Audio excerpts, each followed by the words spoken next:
Assalamualaikum warahmatullahi wabarakatuh. Selamat pagi Bapak dan teman-teman semuanya. Kami dari kelompok 5 akan mempresentasikan hasil studi kasus arsitektur mengenai RSUD X di Kabupaten Y. Saya Sabrina Olivia Anissa yang akan bertindak sebagai moderator dengan NIM 1082826 dan rekan saya yang pertama adalah Nabila Zahira Putri dengan NIM 1082819 dan yang terakhir adalah Alfia Fitratus Zahro dengan NIM 108288003. Fokus studi kami adalah menganalisis kondisi fisik dan sirkulasi guna menangani masalah overkapasitas. Selanjutnya adalah bagian pendahuluan dan latar belakang. Masuk ke latar belakang, RSUD X yang berdiri sejak 1995 saat ini sedang mengalami masalah inti, yaitu melayani 150 tempat tidur. Padahal secara standar tipe C maksimal hanya 100 tempat tidur. Hal ini menyebabkan kepadatan tinggi dan sirkulasi yang kacau. Berdasarkan temuan POE, ruang tunggu kami dinilai terlalu sempit dan minim sekali cahaya, sehingga kepuasan pasien sangat rendah.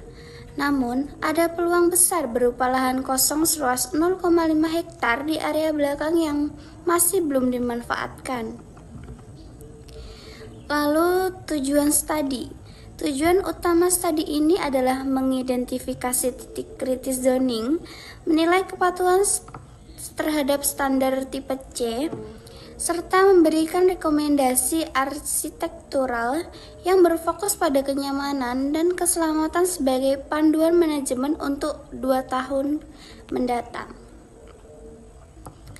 Selanjutnya adalah metode analisis yang akan dijelaskan oleh Nabila. Baik, terima kasih Sabrina. Untuk membedah masalah tersebut, kami menggunakan 4 metode utama. Yang pertama, ada perbandingan regulasi dengan PMK terbaru. Yang kedua, ada analisis sirkulasi dan zonasi untuk memeratakan alur pasien hingga jenazah.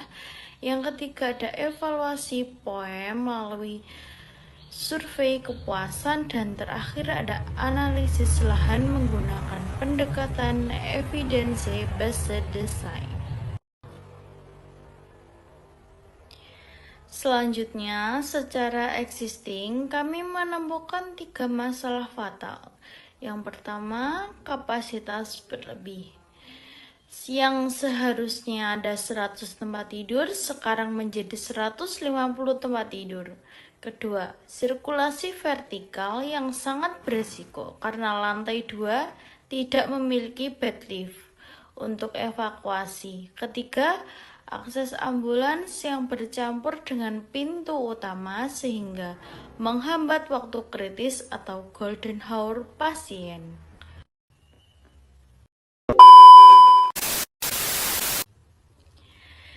Bisa kita lihat pada diagram di slide ini, koridor utama sering terjadi tabrakan alur antara pasien, pengunjung, dan petugas.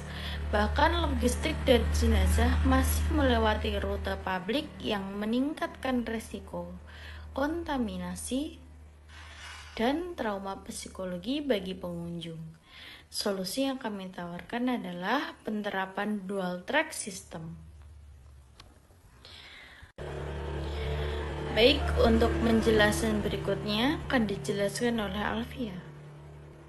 Terima kasih Nabila. Dan selanjutnya, tipologi dan luas kelayakan. Jika melihat data teknis, luas bangunan saat ini hanya memberikan rasio sekitar 53 meter per bed. Jauh dari angka ideal 80-100 meter per bed. Kondisi ini sangat berisiko membuat RSUD X mendapat teguran atau bahkan penurunan kelas jika tidak segera dilakukan pengembangan lahan.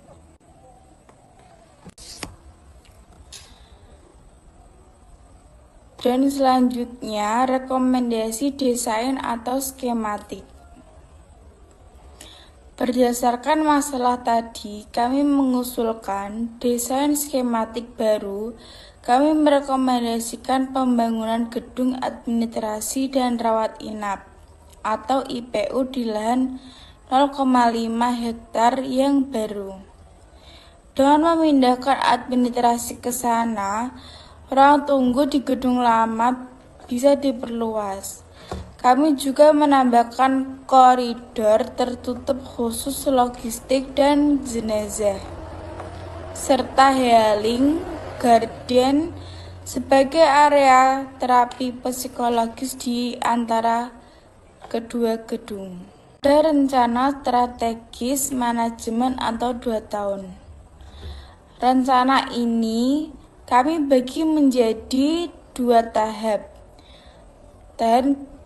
Tahun pertama fokus pada keamanan dan perbaikan cepat seperti audit struktur, pemasangan bed lift eksternal, dan renovasi ruang tunggu. Tahun kedua barulah fokus pada pembangunan gedung baru dan integrasi taman. Targetnya beban gedung lama turun kembali ke 100 sehingga syarat teknis tipe C terpenuhi. Terima kasih Nabila dan Alfia. Jadi dapat disimpulkan RSUD X membutuhkan redistribusi fungsi ke lahan baru untuk meningkatkan kualitas layanan. Saran prioritas kami adalah segera menyusun master plan yang terintegrasi dan memisahkan akses masuk ambulan demi keselamatan pasien. Di sini kami mengambil referensi dari PMK nomor 3 tahun 2020 dan prinsip EBD. Sebagai penutup, demikian presentasi dari kelompok kami. Intinya, arsitektur rumah sakit bukan sekedar estetika, tapi soal keselamatan nyawa. Dan sekarang kami akan mengakhiri presentasi kami. Wassalamualaikum warahmatullahi wabarakatuh. Terima kasih.